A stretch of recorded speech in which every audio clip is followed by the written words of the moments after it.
Good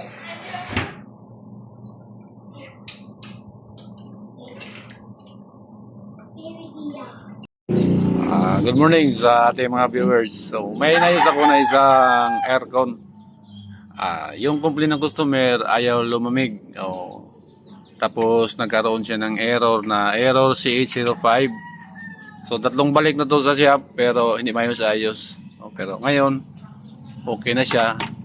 Pag error CH05, yung mga connector nito, ito, ginaganon ko to kasi kinakalawang. So, CH05, and then ito, kinakalas namin lahat ng connector. Wala na itong connector, no? Pati sa loob nito, wala na itong connector. Okay.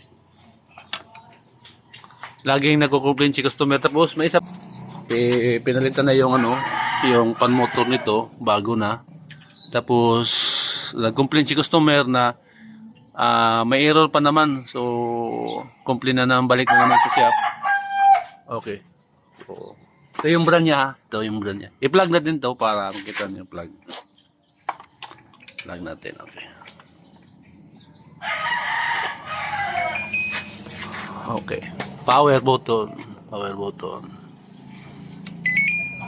Okay.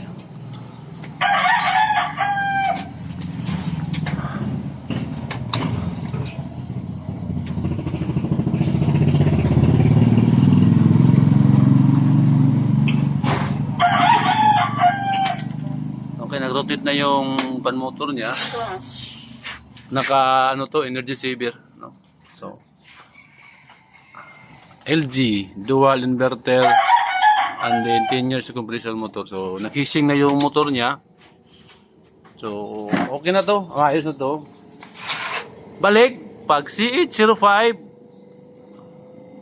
sundan nyo lang yung lahat ng connector dito papunta sa mainboard.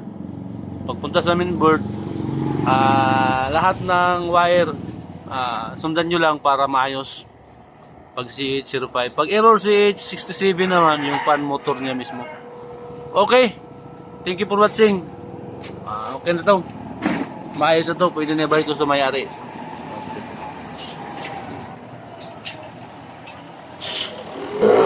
Bless everyone, have a nice day. Salamat.